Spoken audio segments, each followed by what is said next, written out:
Lalu Samuel mengambil buli-buli berisi minyak, dituangnyalah ke atas kepala Saul, diciumnyalah dia sambil berkata, "Bukankah Tuhan telah mengurapi engkau menjadi raja atas umatnya Israel? Engkau akan memegang tampuk pemerintahan atas umat Tuhan, dan engkau akan menyelamatkannya dari tangan musuh-musuh di sekitarnya. Inilah tandanya bagimu, bahwa Tuhan telah mengurapi engkau menjadi raja atas miliknya sendiri. Apabila engkau pada hari ini pergi meninggalkan aku, maka engkau akan bertemu dengan 2 orang laki-laki di dekat kubur Rahel, di daerah Benyamin, di Zelsa. Mereka akan berkata kepadamu, keledai-keledai yang engkau cari itu telah diketemukan. Dan ayahmu tidak memikirkan keledai-keledai itu lagi, tetapi ia khawatir mengenai kamu. Katanya, apakah yang akan kuperbuat untuk anakku itu? Dari sana engkau akan berjalan terus lagi, dan sampai ke pohon terbanting Tabor. Maka di sana engkau akan ditemui oleh 3 orang laki-laki yang naik menghadap Allah di Betel. Seorang membawa 3 ekor anak kambing, seorang membawa 3 ketul roti, dan yang lain lagi sebuyung anggur. Mereka akan memberi salam kepadamu dan memberikan kepadamu 2 ketul roti yang akan kau terima dari mereka. Sesudah itu, engkau akan sampai ke Gibea Allah, tempat kedudukan pasukan orang Filistin. Dan apabila engkau masuk kota, engkau akan berjumpa di sana dengan serombongan nabi yang turun dari bukit pengorbanan dengan gambus, rebana, suling dan kecapi di depan mereka. Mereka sendiri akan kepenuhan seperti nabi. Maka roh Tuhan akan berkuasa atasmu. Engkau akan kepenuhan bersama-sama dengan mereka dan berubah menjadi manusia lain. Apabila tanda-tanda ini terjadi kepadamu, lakukanlah apa saja yang didapat oleh tanganmu, sebab Allah menyertai engkau. Engkau harus pergi ke Gilgal mendahului aku, dan camkanlah, aku akan datang kepadamu untuk mempersembahkan korban bakaran dan korban keselamatan. Engkau harus menunggu 7 hari lamanya, sampai aku datang kepadamu dan memberitahukan kepadamu apa yang harus kau lakukan." Sedang ia berpaling untuk pergi meninggalkan Samuel, maka Allah mengubah hatinya menjadi lain.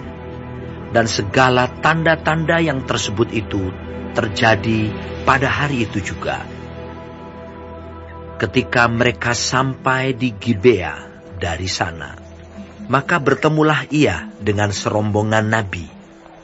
Roh Allah berkuasa atasnya, dan Saul turut kepenuhan, seperti nabi di tengah-tengah mereka.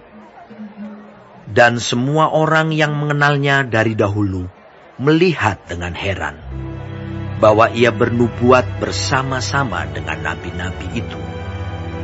Lalu berkatalah orang banyak yang satu kepada yang lain, "Apakah gerangan yang terjadi dengan anak Kis itu? Apa Saul juga termasuk golongan nabi?" Lalu seorang dari tempat itu menjawab, "Siapakah bapak mereka?" Itulah sebabnya menjadi peribahasa, apa Saul juga termasuk golongan nabi? Setelah habis ia kepenuhan seperti nabi, pulanglah ia. Dan paman Saul berkata kepadanya dan bujangnya, "Dari mana kamu?" Jawabnya, "Mencari keledai-keledai itu. Tetapi ketika tidak terlihat, maka kami pergi kepada Samuel." Kemudian paman Saul itu berkata, "Coba ceritakan kepadaku, apa yang dikatakan Samuel kepada kamu?" Kata Saul kepada pamannya itu, "Terus saja diberitahukannya kepada kami bahwa keledai-keledai itu telah diketemukan." Tetapi perihal menjadi raja yang telah dikatakan Samuel kepadanya, tidak diceritakan kepadanya. Kemudian Samuel mengerahkan bangsa itu ke hadapan Tuhan di Mispa. Dan ia berkata kepada orang Israel itu, "Beginilah firman Tuhan Allah Israel.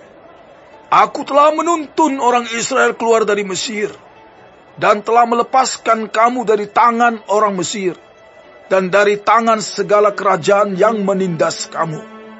Tetapi sekarang kamu menolak Allahmu yang menyelamatkan kamu dari segala malapetaka dan kesusahanmu, dengan berkata, 'Tidak, angkatlah seorang raja atas kami.' Maka sebab itu, berdirilah kamu di hadapan Tuhan, menurut sukumu dan menurut kaummu." Lalu Samuel menyuruh segala suku Israel tampil ke muka. Maka didapati suku Benyamin. Sesudah itu disuruhnyalah suku Benyamin tampil ke muka menurut kaum keluarganya. Maka didapati kaum keluarga Matri. Akhirnya disuruhnyalah kaum keluarga Matri tampil ke muka seorang demi seorang. Maka didapati Saul bin Kis. Tetapi ketika ia dicari, ia tidak diketemukan. Sebab itu ditanyakan pulalah kepada Tuhan, "Apa orang itu juga datang kemari?" Tuhan menjawab, "Sesungguhnya ia bersembunyi di antara barang-barang." Berlarilah orang ke sana dan mengambilnya dari sana. Dan ketika ia berdiri di tengah-tengah orang-orang sebangsanya, ternyata ia dari bahu ke atas lebih tinggi daripada setiap orang sebangsanya. Dan Samuel berkata kepada seluruh bangsa itu, "Kamu lihatkah orang yang dipilih Tuhan itu? Sebab tidak ada seorang pun yang sama seperti dia di antara seluruh bangsa itu." Lalu bersoraklah seluruh bangsa itu demikian. "Hidup raja!" Kemudian Samuel menguraikan kepada bangsa itu tentang hak-hak kerajaan, menuliskannya pada suatu piagam dan meletakkannya di hadapan Tuhan. Sesudah itu Samuel menyuruh seluruh bangsa itu pulang masing-masing ke rumahnya. Saul pun pulang ke rumahnya ke Gibea, dan bersama-sama dengan dia ikut pergi orang-orang gagah perkasa yang hatinya telah digerakkan Allah. Tetapi orang-orang dursila berkata, Masakan orang ini dapat menyelamatkan kita? Mereka menghina dia dan tidak membawa persembahan kepadanya. Tetapi ia pura-pura tuli.